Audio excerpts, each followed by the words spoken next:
Who wants to create an online course? And not only who wants to create an online course, but who wants to get one found and have customers and students that absolutely are thankful that you spent the time to put it together. Today, we're going to talk about how to create an online course. A lot of the things that happen at the start, from how to outline to how to even approach it, to title, all those kinds of things, that and more today in episode 180 of The Income Stream. Thank you again so much for joining me today. My name is Pat Flynn, here to help you make more money, save more time, and help more people too. And if you're here with us live, say hello to your friends here. If you happen to be watching the replay, make sure to comment hashtag Team Replay in the comments. And we got a lot to talk about, so let's get started. Here we go. This is the income stream to help you achieve your dream, all while we keep it clean. This is the income stream. It's the kind of show where you can come and go, but then you leave inspired with no fee required. The income stream with Pat Flynn. Online courses. It's all the rage today. Why? Because it actually can do some amazing things for you. Not only can it unlock some potential income, and I'm not going to say that automatically you will make income as a result of creating an online course, but the way that I teach online courses and the way that several other people teach online courses, I'm a big fan of how Amy Porterfield teaches online courses, how David Siteman Gartland teaches online courses. It's all about coming from a place of service and helping others first. Online courses may not be the right thing for you, but where we need to start is what problems, pains, needs, and wants does our audience have? Our courses are there to serve that. In many cases, there are better or other ways that we might prefer to serve that audience, in which case you want to go down that route. So again, just to hone in on this, I'm going to say it several times here today. It's all about coming from a place of service, understanding who your target audience is and how you might be able to help them, and then building a course to, in fact, do that for them or to help them through something, to educate them, but also get them to execute on something too, to actually implement. And your job is to help make implementation easier. Your job is to help make the thing that they're trying to do more convenient to do. Your thing is to be able to unlock something that they aren't or were not able to have access to before. You know, a lot of people come to me and they go, "Hey, Pat, should I create an online course first, or should I create a book first? Maybe I should do coaching. What should I do first?" And actually, you're asking the wrong question. The right question is, what does my audience need help with right now? And you can create courses about big general things like an online fitness course, just A to Z, everything to help you get fit. And that's actually going to perform not as well when there's a lot of competition because it is so general. In fact, as I often say, the riches are in the niches. And yes, I know it's pronounced niches, but that doesn't rhyme as well. The niches are in the riches. When you can hone in on a very specific problem and you can actually help people overcome that problem, it's going to work out much, much better. Now, do you need an audience in order to have an online course? Not necessarily. Obviously, whenever you've built an audience already, yes, it's going to be much easier because you have people who know, like, and trust you already. Creating a course from scratch with no audience and trying to ram it down those people's throats is not going to work quite as well. You're still going to have to work to build trust, and there are things that you can do on sales pages and within the context of testimonials from beta testers and things like that that can work. And in fact, we're going to talk about how to get started, even if you're just starting from scratch in this conversation as well. But like I said, if you have an audience already, even a small one, even an email list of 50 to 100 people, even a blog with, a few hundred visitors a month, even a social following of maybe, 500 or less, you still have the opportunity to make a connection, discover what the problems are, and potentially create something to solve that problem. Again, I cannot stress this enough because here's the truth. The truth is this: people do not want to buy online courses. They want to buy the result that the online course can offer them. Let me say that one more time. People do not want to buy an online course. They don't want to buy a book. They don't want to buy coaching. They don't want to buy none of that. We don't want the process. People want to buy the outcome. So the number one most important thing when it comes to the creation of your course is you have to understand mentally that you are selling the outcome. As I often say, the transformation. Okay, can y'all, if you're here live with me, type in the word transformation into the chat, because that's what we are selling. People are here, we're going to take them there. And our course, our information, our assistance, our guidance, our handholding will help them go from here to there and offer that transformation. Let me see transformation in the chat.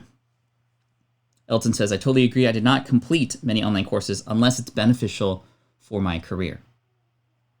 And on the student side of things, I think it's really important to understand that we will only be enticed to spend money, to take action, and to actually complete a course if, in fact, it is something that is relevant to what it is that we are really needing help with right now or really struggling with. Loving seeing all the transformations in the chat right now. Thank you, Sherry. Thank you, Dilwip Dad. Thank you, April. Thank you, Susan. Thank you, Jamie. Thank you, House of Films. Awesome. You're getting it. I like it. I like to see it. And those of you watching the replay, check it out. You should come here live because we have a great crew of people here. They don't bite that hard. Now let's talk about what online courses can do for you as a creator.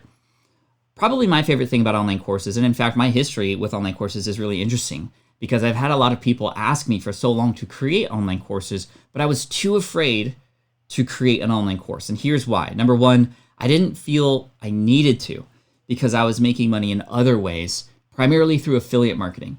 And the interesting thing was I was actually helping to promote and recommend other people's courses for them. John Lee Dumas, for example, had and still has a podcasting course called Podcaster's Paradise. And whenever anybody asks me, hey, Pat, do you have a course on podcasting? I like your style. Can you show me how to do it? I would say no.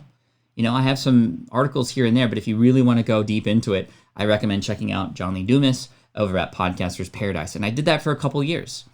And then eventually it hit me, and a number of other people hit me with this, that although those courses are great and there's a lot of other resources out there, that people want to learn from me, that I have a specific style, that I have my own unique take. It really forced me to think about, okay, well, if I am going to come up with my own course, how is it going to stand out and be different from the others that I've been recommending this whole time? And thankfully, I have a number of people in the space, including John Lee Dumas, who were very grateful that I actually helped to step up to create my own version of a course, even though on paper it was competition for him. He was very welcome to it. He even said, hey, you know what? There are people who want to learn from you, Pat, so go and do that. We're here to help all podcasters together. And this is what I absolutely love about John. He was very receptive to that. And he, like many other successful people, come from this place of abundance. And we have to come from a place of abundance if we want to succeed with online courses too. Because guess what? There's going to be other people who've likely and are teaching the same thing that you want to put into your online course too. And that's okay.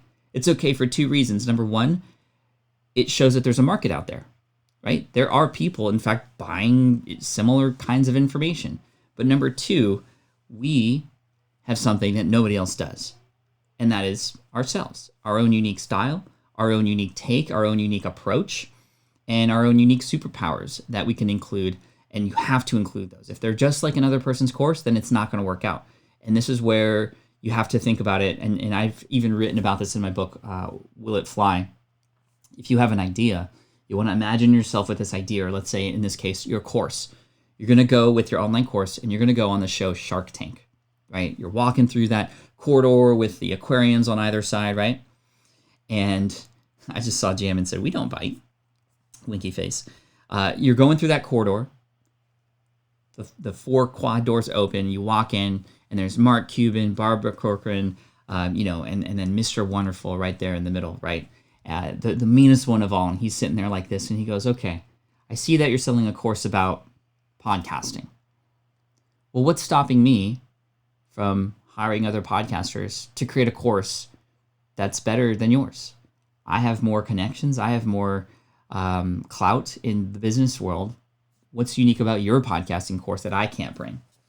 And then here's what I would say. And this is what I put into my marketing material for my online course program about podcasting. I say, you know what? There's a lot of people out there who can help you get found, or who can help you start a podcast, launch a podcast. But my particular experience with 12 years of entrepreneurship is going to help your podcast get found. It's going to help you turn your podcast into a part of your business. It's going to help you scale it into something that can help you make money eventually. And that's my unique thing that I can bring to the podcasting space. That's very different from the other podcasting courses that are out there. So we have to really internalize and maybe even get external people to tell us, well, what's unique about us? What's different? What are our superpowers? Whatever it is you create and whoever it is that you're serving and whatever course it is that you launch, you have to incorporate that superpower within it. Because again, that's something that's going to be unique and different to you versus the other people who are creating courses about something similar. Now, a course is great because not only can it potentially make you money, but it's a great way to potentially scale up. When you think about something like coaching, for example, you can only take so many clients. Eventually, you're going to burn out, or you're going to have to hire people and create an agency to help more people. But with an online course, whether one person goes through it or 100,000 people go through it, after it's created, it's no additional work for you. And I say that with a little asterisk because hopefully you can also imagine that as people come through your course, you also want to be there to support them, and there's customer service and stuff. So although, yes, it is scalable and it's information that you put out there once and hopefully maybe update over time, but once it's out there, it's ready to go and you can just start feeding people through it. But I will say, of course, the more people you have go in and hopefully you're taking care of your people, you might require a little bit more time to do customer service, to show up in office hours or answer questions that people might have. And of course, like I said, continue to refine your online course over time. But online courses are great because imagine you package this thing together. You've perhaps tested it with a few people, and I'm again going to talk about that a little bit later, but it's there. And now it's this thing that can be sold again and again and again. And now you can just focus on how do we convince people that this is exactly what is for them. And that starts with really understanding who these people are. Going back to the first thing that we started, the transformation that we're offering, but for whom? Who are these people? And the more that we can learn about the pains and the problems, the stories that they might have, the struggles that they've been having, the challenges, and more than that, the language that they're using to describe those problems. You've heard me talk about this before in my book, Superfans, the importance of learning the lyrics of your audience, because you could have the best online course in the world that can completely solve their problems. But unless you're speaking the same language as those prospects, those potential students, they're not going to think that you know what they're going through. We need to get to the point where in our marketing material, in our content, in our relationship building, people are going like this, wow, finally somebody gets me. Because here's the thing, if you can define the problem better than your target customer, they're going to automatically assume that you have the solution. And that's the cool thing. If you nail the language, and if you've honed in on a problem that people really, really, really want to solve, well, they're going to come to you and look for the solution. And you won't have to actually force it down anybody's throat.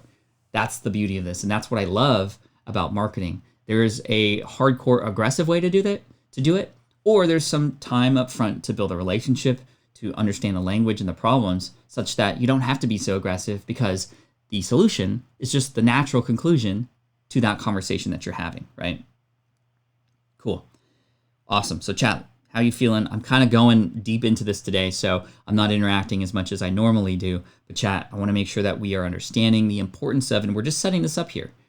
Although it is potentially passive income, it's going to take work. Nothing is 100% passive income unless you acted in a movie from a while back and you just continue to get royalty checks. Other than that, even home investments, even investing in the stock market, things like that, mutual funds, it still requires upkeep. There's no such thing as 100% passive income.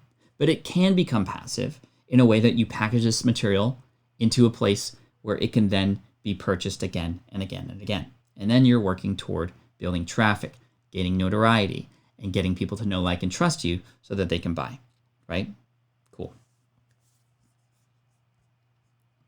Chris said, all this talk about transformers. Exactly. Love this topic. Thanks, Pat. Cool. So I also want to talk about who online courses could be perfect for. If you have information that you want to share, if you know that you could package something in a way that could actually, again, transform people in some way, shape, or form. And it doesn't have to be this giant transformation either. It could be something that's just something they've been wanting to unlock. In fact, I interviewed a woman who came on the podcast not too long ago who, in fact, has built a 6-figure business helping farmers learn how to raise their goats. Anybody hear that episode? It was a very recent episode. I can't remember the number off the top of my head. But one of her most impressive courses, her most successful courses, is specifically about solving the problem for farmers who raise goats. So a niche and a niche, but now even niche even more. Goats who have copper deficiencies. Helping farmers learn how to manage goats with copper deficiencies. I don't even know what that means. I don't even know copper was a thing that goats needed. And do they eat pennies? I have no idea. But the world of farmers know, and anybody who wants to raise goats and raise healthy goats and goat milk and goat cheese, whatever, I don't know. She's making 6 figures doing it. And that's awesome, right? That's so cool because it's a very specific thing. And in fact, over time, you might find, okay, I solved that one problem. You're not trying to solve everybody's problem. There's probably a micro group within your space that needs help that has yet to be served in the way that you can serve them. Then you serve them and they might have another problem. Okay, copper deficiencies. What about, I don't know, nickel deficiencies? I don't know. Again, I'm not in the goat space at all, but definitely one of the greatest episodes of all time, goat, in the sense that it really provides a lot of inspiration that you don't need to solve these giant problems. Even an online course, when you think about it with the math, let's say an online course you might charge, I don't know, on the low end, $100. And yes, that is the low end. And the reason I say that is because I want you to think about a premium offering. This is what Ramit Sethi taught me.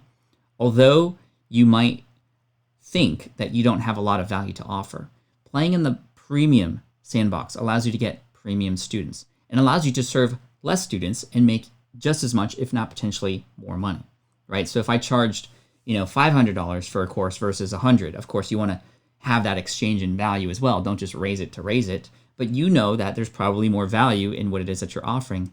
And of course, think about it. If you remember Shalene Johnson here on the show in episode 155, I think, she talked about how we have this experience, these years of learning and podcast listening and reading books and going to university and all these kinds of things that we are now putting into a package. Imagine how much a person would need to spend to have the same amount of experience and go through the same mistakes that you have. Imagine how much money a person would need to pay for in terms of education and also time. There's value in what it is that you're offering here because you're saving people time. I want you to remember that when it comes to these online courses, because here's the other question that often comes up. How long does my online course need to be?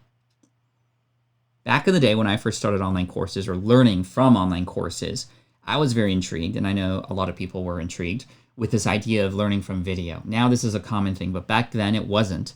And so the big draw and the selling point in many online courses back in 2008, 2010 was hours and hours and hours of video that you couldn't get access to anywhere else. I remember online courses that were being sold that had like 50 hours of video.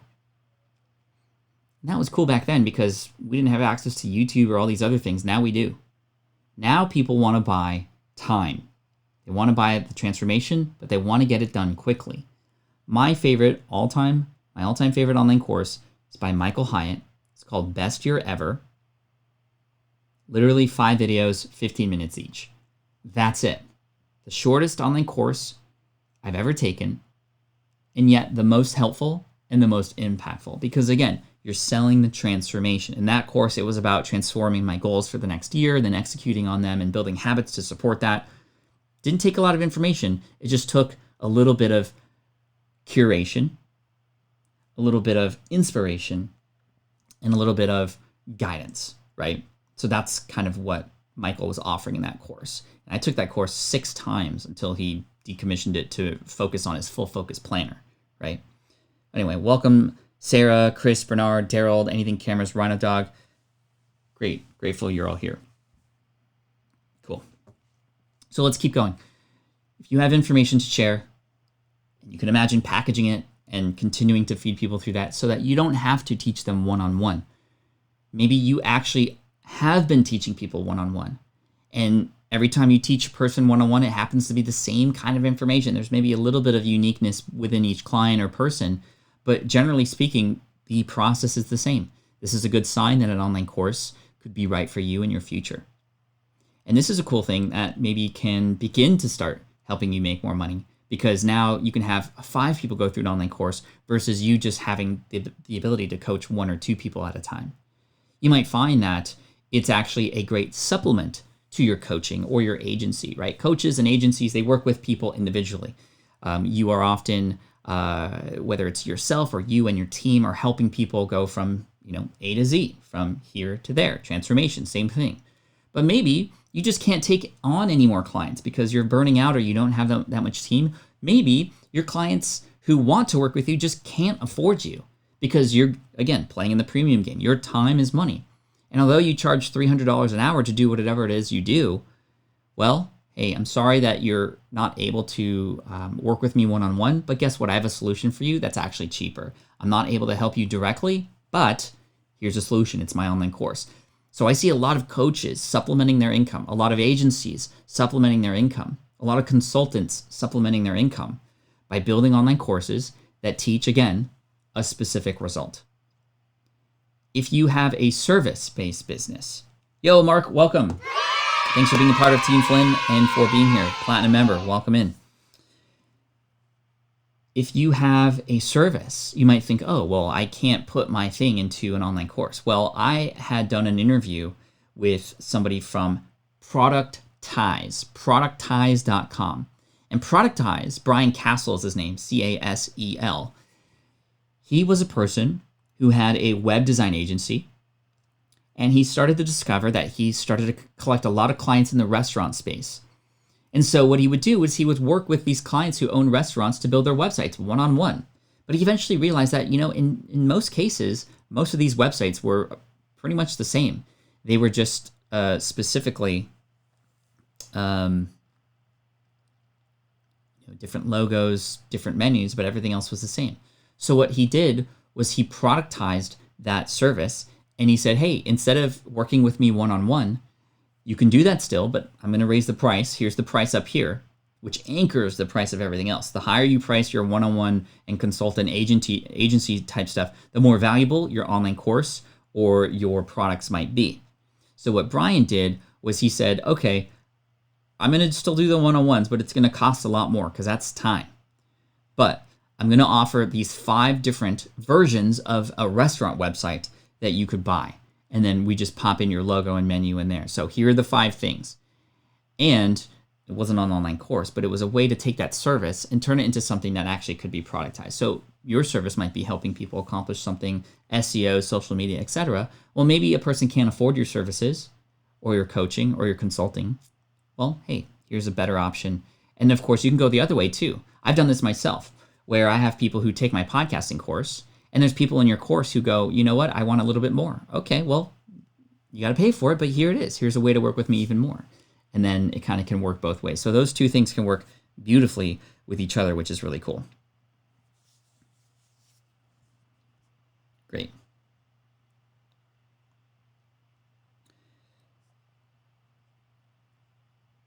Okay, we talked about how long an online course should be. No, we haven't. We talked about how many videos and lessons, kind of. Again, the big draw here is not how many lessons, how long this thing is. The longer it is, the less likely it is a person's going to actually want to invest in it because it's time. You want things to be more convenient. Honestly, probably if you could do everything in one video, it might be like, wow, why would a person buy a course that's only one video? But it makes sense when you really think about it. If that one video gives them the result, and that result is worth the time that they've saved and the hassle and the struggle and the challenges that they've been having, I mean, you've made it even more convenient for them, right? I wouldn't pitch it as, hey, you're spending this much money to get a video, but I would pitch it as, you know what? I have the secret here, and it's just in a 5-minute thing that you need. And then, of course, if it answers that problem and solves that problem, it can go a very long way in helping. Cool. I'm glad this is resonating with a lot of you, especially relative to the idea of, okay, this doesn't necessarily need to be the longest thing. Longer is not better. And how it can potentially supplement what you're doing or take some information that you might be sharing and becoming known for and packaging it into something that you could sell again and again and again. Now let's talk about how long an online course should be. This is often a question. It like, okay, Pat, I get it, but how many videos? Like, how many modules? Again, the right answer is as long as as long or short as it needs to take for you to go from where they're at to where you want them to go. So this begs the question, okay, well, how do we even understand that? How do we begin to understand how many videos, how many modules, how long should these videos be? Generally speaking, you want videos within your online course to be quite short. One action item per video, one lesson, one learning item per video, and then however many of those you might need to go from, again, where they're at now to where they're going to go, to where they need to get to the result that they're buying. That's how many videos, right? That's how long it should be. In some of my courses, some of the videos are literally 2 to 3 minutes. Hey guys, in this video, you're going to learn how to do this. I have a worksheet down below. Print it out, fill it out. That's it. Like that could be a whole lesson. Some lessons, which may be a little bit longer because I might need to demonstrate a software or something, well, they might be 20 to even 30 minutes. Some of my podcasting related ones where I go into GarageBand or Audacity or Adobe Audition, I show how to do it. And that, of course, takes a little bit of time. So, how do you know what to create a course about? Let's talk about that. If you don't know what to create a course about, well, that's obviously the most important thing we need to figure out. It starts with what I mentioned earlier. What are people struggling with? What are the challenges right now? There's so many different ways to figure out what those things may be. So number one, if you have content already somewhere on your blog, podcast, YouTube channel, etc., you can get signals from the analytics to understand what are people most interested in. That's number one. Number two, and by signals I mean like what's providing the most traffic, what is the most interesting, what is the most engaging, etc. Number two, you could run a survey to your existing audience. You can do this in a more traditional survey style where you have multiple choice answers, but I actually wouldn't recommend that. The best way to understand what you can create a course about is to ask your audience or find conversations that are already happening online. If you don't have your own audience, there are audiences that already exist. You can get into them and start interacting with people there, or even just see discussions that are already happening. Discover the biggest struggles and the challenges that your target audience has and write them all down, right? In the world of podcasting, there's so many different struggles. In the world of online business, there's so many different avenues that a person can go down. So write them all down. You won't be able to organize your thoughts until you see all your thoughts on paper, and it's going to be a mess. Post-it notes are my favorite thing in the world because I can have one idea per post-it note. I can move them around. I can cluster them together. But we want to create something that we know is going to work. That's where my book, Will It Fly, comes into play, which is this idea of micro-testing or validation, right? So before you spend all this time, money, and resources and investing into, course equipment and Teachable for online course platforms or whatever platform you want to use, I recommend Teachable because, number one, full disclosure, I'm an advisor and an affiliate. There's a link in the description below if you want to check it. But it is my favorite because it's just the easiest to use. I love using things that are easy, and therefore it's also potentially easy for you because I'm not super tech savvy as well when it comes to websites and online related things. But I look for the solutions that already exist. But anyway, when you can find these discussions that are happening and these struggles, again, you don't have to create an online course about everything fitness. It might just be a course about how to create a meal plan throughout the week, gluten-free. And that's it, right? So getting some understanding that what it is that you're creating is indeed going to work is going to be best. And there's a lot of different ways to micro-test. You might, in fact, create a podcast episode if you have a podcast about this topic and go deep into it, right, to understand. And like a clear case in point, this live stream right now has over 200 people watching. Traditionally, we have about 150 for a topic. This is a signal from YouTube and from you that this is a topic you want to learn even more about. Does this mean I should create an online course about it right now? No, not necessarily. But it means that, well, this is an option for sure because there's a lot of activity in and around this particular topic, of course. And this is how we've gained signals from many of you with some of our other courses. People just might ask you for certain information. That happened in the world of podcasting for me. But not everybody was asking about email marketing as far as like, hey, I need an email marketing course. But everybody was telling me this was the struggle they were having. And this is why we created Email Marketing Magic, right? Just to give you some inspiration, since creating online courses since 2017, here is a docket of how much we've earned. We've earned over $3.5 million in sales of just our online courses. And the beauty of this is you can sell and serve at the same time. This is the other thing that's going to be a struggle, and we'll talk about this later in the week. But the idea of selling your thing. If you sell your thing like this, oh, I created something, it's really helpful, but I don't know, it may or may not work for you, and I haven't really tested this with anybody yet. It's going to be very difficult to convince a person to purchase your thing, right? But if you are confident and you know exactly that this will help people, it's essentially your obligation to put it out there. And your earnings are a byproduct of how well you serve your audience. All right? Your earnings, I cannot say this, I need to tattoo it on everybody's arm or something, because this is how I teach business and what actually makes the world go round. Your earnings are a byproduct of how well you serve your audience. That's how we make the internet a better place. And I want you to create online courses with that mindset that, yes, you can make the internet a better place, that you're not coming from a place where we probably experienced these from other people before, where it's like feeling very sleazy, right? It can feel very sleazy. We're going to talk more about selling and feeling sleazy later in the week, but we have to. Michelle says, I'm literally taking notes. Cool. Pat, you're an inspiration. The journey will be a long one, but seeing everything that you accomplished and teach every day drives me to push 120%. Yeah, but don't overclock yourself either, Bernard. I want to make sure.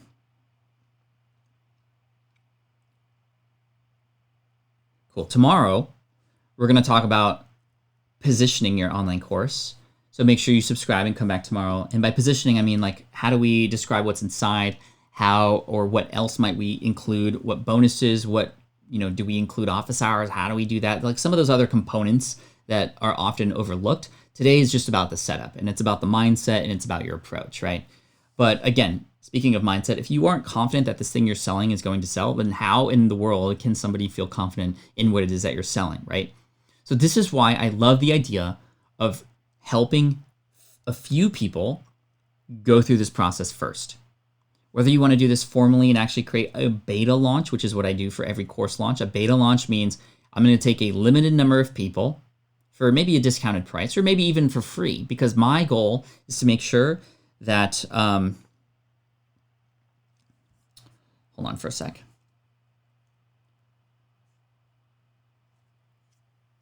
I just got a text message I need to reply to really fast.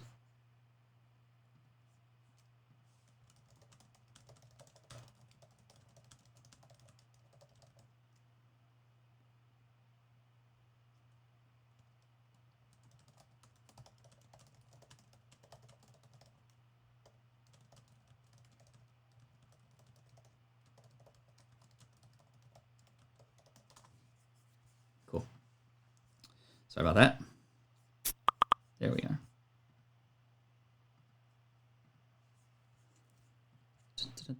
Okay, cool. So this is why I love running beta tests, whether it's something that I offer for people for free. Before I create the modules, before I create the lessons, I just have the outline of that in my head, and I can walk people through even on a more one-on-one basis. I'm not yet putting myself on camera. I'm not yet filming my keynotes and screenshots to help people.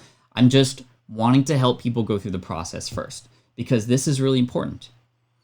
Number one, it'll teach you whether or not you actually want to move forward, right? What if you struggle absolutely and you absolutely despise helping people through something because you didn't even realize what it was like or how much of a drag it would be, and some of the just objections that people have are just so draining on you. It's like, okay, well, now that you've helped maybe 2 or 3 people through that, do you want to now scale up? Maybe you help people through and it is indeed a struggle, but you see the results and it just completely encourages you to move forward. And you're like, you know what? I have helped a couple people through this. Now it's proven. Yes, I do want to keep going and get to that result on the other end. Let's make it happen. And then you kind of get this confidence. And the beauty of this is if you help people and you want to continue through and you get that green light, not only will you be able to do that for those people, but now you're going to unlock this confidence in your brain that's going to help loads of other people too. Now you're just body language. Now your messaging and your emails, it's just going to come from a place of service much more, because now you know. This is indeed one of the biggest problems when I really start asking those why questions to people who struggle with online course sales. I go, why didn't it make sales? Well, I don't know, because I didn't have a lot of people show up. Why? Typically we get down to the root level, which is just, I wasn't sure if this was going to help people or not. And I'm like, whoa, we got to ensure that what it is that we're teaching, even if it's a manual process at first, can help people. And plus, if you've helped people, you get these amazing testimonials and stories that you could share with people to help prove and convince them that they can move forward too, right? Do you need to first build an audience then? and then leverage for an online course. You don't need to, but it can help. But like I said, you just need a couple or a few people to help you go through this course that you're creating before you even create it. Like just the process, how you teach people through. They're going to poke holes in your process. They're going to give you feedback on what's missing. You're going to understand where people are struggling so that when you actually start putting this actual thing together, not only will you be motivated to actually continue to move forward and create this thing, but number two, you're actually going to be that much, you'll be that much more driven to find more people like them, right? So that begs the question, okay, well, where might you find these people just initially? Well, this is where the market map exercise comes into play in Will It Fly and Smart from Scratch. And that is, if you are targeting a specific group of people, I want you to make a list of the 3 Ps within that audience. This is going to help you get an understanding of where you can go to find these people, to have conversations. Maybe you go into Facebook groups and you just start sharing a lot of information that you're learning and saying, hey, I'd love to just help a few people through this process for free because I'm validating, a course that I'm creating. Who would like to take me up on this offer? You can find complete strangers in groups so long as you're in a place where people who have that struggle exist, and people might take you up on that offer, right? But the market map exercise, the 3 Ps, is this: writing down all the places where that target audience exists, all the places, online, offline, Facebook groups, conferences, wherever they congregate. That's what you want to list, right? The second P, the second column, is going to be all the people. Who else has already earned trust with that audience? The leaders in that space, the authority, the podcast hosts, the owners of these groups, the owners of these websites, the top social media accounts on LinkedIn and Twitter and Facebook, in and amongst that space. And then finally, the third P are the products. What products are already out there serving that audience? What are the price points? It's going to give you a good understanding of who else is out there already trying to serve this audience, how much money people are spending, what is intriguing, what products are failing, all those sorts of things too. So this is why I love the beta group. I love the beta group because I can test and just validate before I move on and actually go all in. And when I'm at that point where I get that green light to move forward, I'm that much more driven because of that.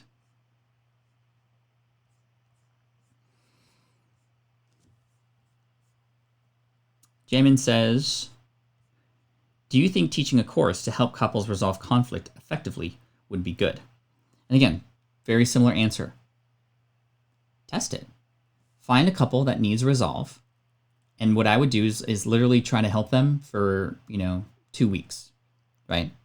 Hey, I want to help you. I want to do it for free for 2 weeks, but I'm going to be working with you and I'm going to be putting some information online for you to both work together through.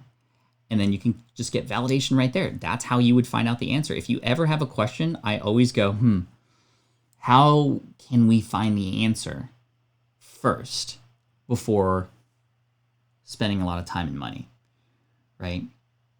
What can we do to micro test this, right? So you might micro test maybe 1 week of learning online from you every day. Like if this were easy, what would it look like to validate that, okay, people want to learn in this way and this actually works for them, Jamin, right?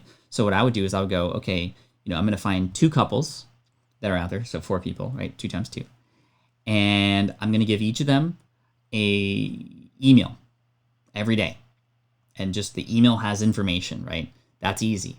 I'm just going to send you an email every day with things and exercises that you can work on together that in my mind I know are going to be similar to the lessons that they might be learning in this course. And I just want to do it for 1 week. And then I want to talk to them a week later and ask them how they did. Did they actually do the work? What was the struggle? Did you like receiving information? Did you like that accountability? And then you can actually take that now online in an online course, knowing that people responded in that way. You see how I massaged that and did it in that way? That's really important to understand. Yes, 2 times 2 equals 4. Quick math.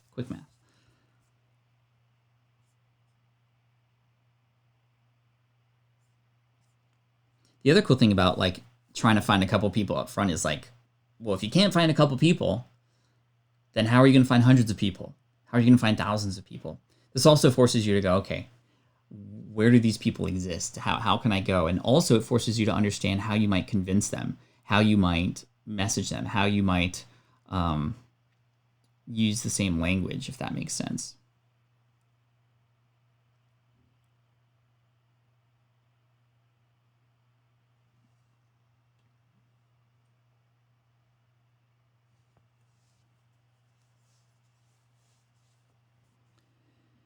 Cool. Okay, I want to spend the next 20 minutes here, or 18 minutes, talking about specifically the outlining process for your online course. And by the way, if you're still not quite sure about online courses or what type of online course, or if you want to go a little bit deeper, Amy Porterfield's doing this really cool thing right now. She's actually in the middle of teaching a lot of people online courses, going much deeper than me. But you could start with a quiz. In fact, in the description below, there is a quiz that you could take that'll give you an answer about the kind of online course and give you a little bit more direction in terms of where you should go from here. That is an affiliate link, just to be upfront with you, in case you choose to go down the road even later on into some of her stuff. But that quiz will give you a lot of insight. So check out the quiz below in the description, and you could check that out. Okay. I want to spend the rest of this chat talking specifically about building an outline for your course. Once you get an idea, maybe some validation up front, and even before a validation, creating an outline for an idea can actually be a great way to get validation. This can be a great way, similar to like a prototype. Hey, person who has this struggle, I'm building a solution for you. Here is the outline to my course. How does this feel to you? Do you think there's any holes in here? Does this excite you? Does this make sense in terms of the journey, right? Mandy says, I just enrolled in Digital Course Academy. So psyched. That's awesome, Mandy. Yeah, Amy Porterfield's great. And again, check out that quiz in the link below. I think it's smartpassiveincome.com/Amy Porterfield. Okay, so I want to talk about creating an outline for the course. And the best way to do this, and literally it's magic, right, is using Post-it notes. As you know, I'm a big fan of Post-it notes. Make sure that you recycle them. They are indeed recyclable.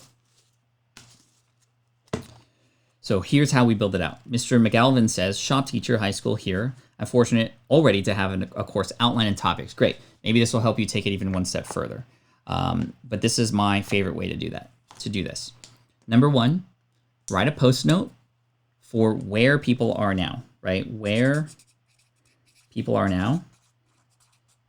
And don't write where people are now, like write where, like struggling entrepreneur, looking to get more traffic to their website, trying to build authority, like whatever you can understand and unlock specifically about the person that you are serving, you want to have that sort of be like your first post note. And then you put it all the way on your left-hand side, right? Boom. Like you stick it up maybe on your desk all the way on the left or on the wall or something. That's like where people are now. And then we want to write a post-it note on the eventual transformation. Where are people going in your course? This is what people are buying. And this is going to be the most important post-it note. This is what you're selling. This determines the name and or the tagline of your online course. This is what you're talking about on your sales page. What is it that you're offering, right? At the end of this course, you will blank. You will have blank. You'll have a podcast on all the major directories, and you'll have listeners even on day one. That's the promise of Power Up Podcasting. And if not, then hey, I owe you your money back, right? So where they are now, so where they're going. You have this large space in the middle. We need to get them there. In no particular order, brainstorm the crap out of anything and everything that comes to mind. Even if you don't think that those things are indeed going to end up in there in the end. Just anything and everything that comes to mind. One idea per post-it note. And so that one's for you. All those things. Just like when I was doing the podcasting, when I was like, okay, we need podcasting SEO. We need to get guests. We need to learn how to come up with a name. We need to learn how to edit your show. There's also GarageBand and Audacity and Adobe Audition. We also need to get on Apple Podcasts and Spotify and Google Podcasts. We also need to know how to do interviews with people. We need to know microphones. We need to know what software to use to record. Like all these things. Boom, boom, boom, boom, boom, boom, boom, boom, boom, boom, boom, right?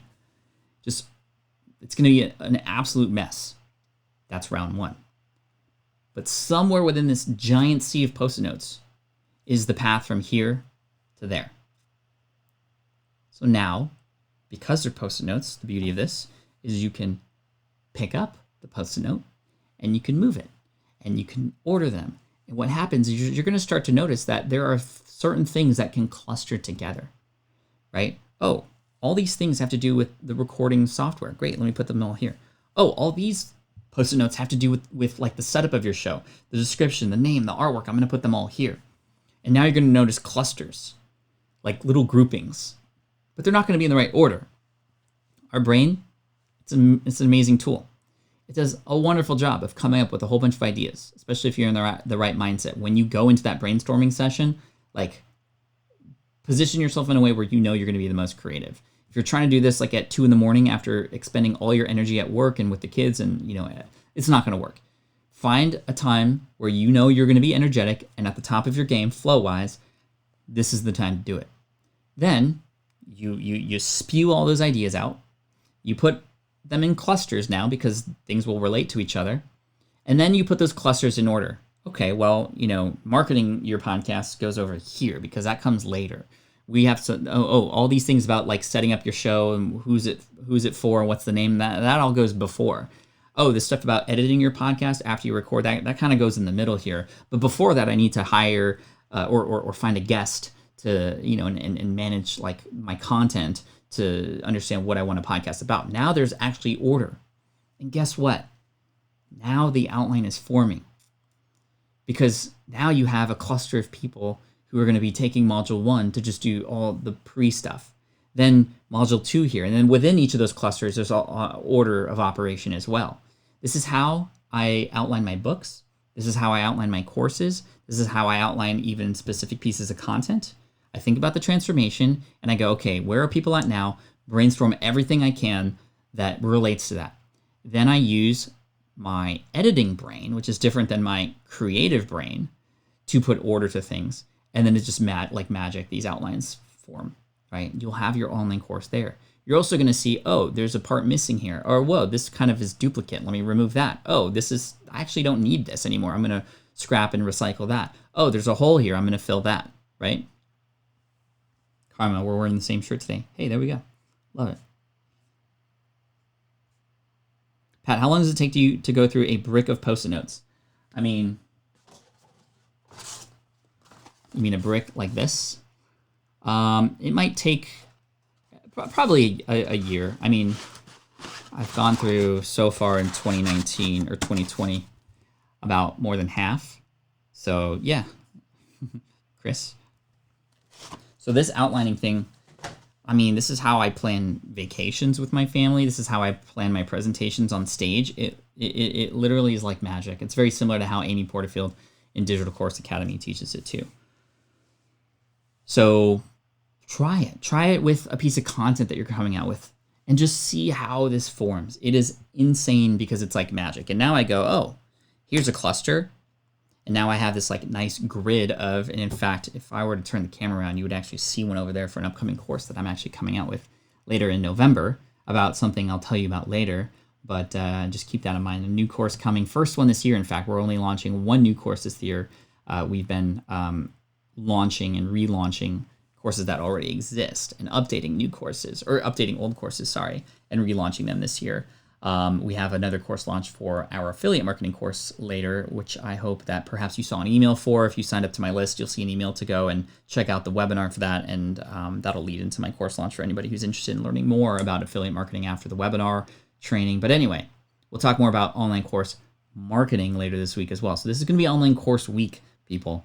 And tomorrow we're going to talk about other things you can add in your online course, specific little things, big things, to add even more value in there too, getting into the structure of the course inside. How do you keep people going all the way through to the end? All those little sort of micro components within the course we'll talk about tomorrow. But I want to finish off in this last 9 minutes about getting you through this outline and what you could do with it. So you have this outline, and you imagine now, okay, each of these columns are one module. A module is just made up of lessons, but a module typically has a specific purpose, right? So, in the podcasting course, in fact, if I could take you into that, that'd be great. I could show you.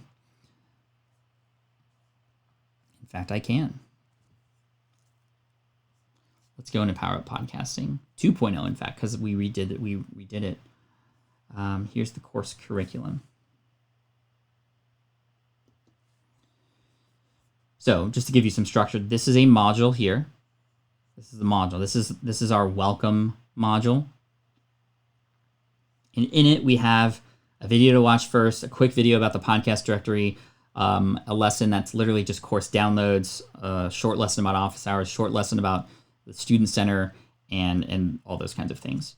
So very, very short module, right? I'm going to scroll down. Next module. Module, again, are made up of lessons. Each individual lesson, however, is made up of just a little bit of text and then a video. Let's watch this. Welcome to your pre-launch module. This is the first of 5 modules. That's kind of weird. Young Pat without a beard. Which literally this was filmed less than a year ago, so. Or steps in the pre-launch phase of your podcast. I'll talk about what's going to be in this particular set of lessons here in step 1 really quick for you. But before that, I do want to mention that I would recommend, if possible, blocking out anywhere between an hour to an hour and a half to complete each of these 5 modules here in the pre-launch phase. So anyway, that is lesson 1 within what we call step 1. You can see here. Let's go back here. So this is how we have it organized. Pre-launch step 1 is about you and your podcast, how podcasting works, what's going to be your show about, what's your show, like all the show stuff, artwork, voiceovers, all the like your show is in module 1, but multiple lessons. Number 2, now it's your episodes within your show. Now that you've nailed your show, it's like, okay, here are the episodes. Here's like an introduction. Here's what you're going to be talking about. Here's how to do guests and interviews. Here's how to put call to actions. And you can see the range in length of these videos, right? 3 minutes, 10 minutes, 4 minutes, 9 minutes, 12 minutes. And then we go down here. It's like, okay, now I'm going to teach you. This is all about editing and recording. So these videos are a little bit longer, right? Setting up your recording software. This is an hour-long lesson, but then we have ones that are much shorter in here too. Then down here, this is like, now that you've finished editing. So this is again, this was all created from the Post-it note strategy, right? Now the podcasting thing, there's a lot of detail in podcasting, so you're going to see a lot of lessons here, but there's a lot of courses that maybe just have 3 modules with 3 or 4 lessons each. And legit, that's it. So Pup was a great course, and this training is what led me to start watching all your stuff and coming to the income stream. Thank you, EJ. You're awesome. Keone is indeed here in this course. Let me see if I can find him. Recording an interview in person. There he is. All right, sometimes you may want to conduct an interview in person, or maybe have a co-host on your show that's right next to you. Maybe you'll attend an event someday and you want to find somebody to interview right then and there. A great opportunity, right? But how do you actually do that? Well, it can be a little bit tricky, and in this video, we're going to explore some different options for you, and to join me to help teach you, I have my son Keone on the show, or on the video with us, and I'm going to pretend like we're going to be doing an interview in person with him. All right, now the easiest and most economical way, but maybe not the most practical, would be to just use one microphone shared between the two of you. You know, microphones connected to your laptop, and you are controlling the mic like this. So Keone, tell me a little bit about what you did in school today. I did math and reading. Very good. And your favorite game is Minecraft, is that correct? Yeah, yes. So the passing of one mic back and forth like that can be a little bit weird, especially when someone maybe starts talking before the mic gets to them. Or anyway, sorry, I got lost in watching my son, who he's even grown since then, and that was only a year ago. But yes, however you want to create this content, however you choose to create this content, was willing to bring my family on, and he wanted to get involved. He was there in the studio. I like involving my family in the things that I do, so they know why I'm here and doing these kinds of things. But anyway, super fun. We'll talk about creation of your course probably on Wednesday in terms of filming and structure of the lessons and how to keep people going through. This is online course week, people. Online courses, big opportunity, especially as we start getting closer to 2021. Maybe this is a 2021 goal for you. And again, if you want to get started, I'd highly recommend also checking out the quiz link below in the description from Amy Porterfield. She's got some really, really good stuff to help you, just guide you a little bit more. And she's actually more involved in teaching people who are really, really into building their own online course right now. But I wanted to give you this overview this week and make it happen. So, yeah, stoked. The outline, it's huge. And again, having you come in the course now to see sort of what it's like. I showed you a little bit about some of the results we've had. And what's really cool is over time, you can either launch these, and we'll talk about this probably on Thursday. I'll have to come up with the plan for this week in terms of what we talk about when. But Thursday will likely be about selling your online courses and the difference between evergreen, meaning you have a funnel, people join your email list. A couple weeks later after getting nurtured, maybe they get pitched. And then, of course, that can happen automatically. Or would you rather do a live launch a few times a year and make a big deal out of it, potentially get better results, but also potentially even overwork yourself because it is very, very heavily involved with you and your team. So maybe one, maybe the other, you'll have to see. So make sure, again, you subscribe if you haven't already. Thank you so much. Kelsey says, found you via Sean Cannell. Thank you, Kelsey. I appreciate you. Hopefully you're maybe thinking about creating an online course of your own down the line.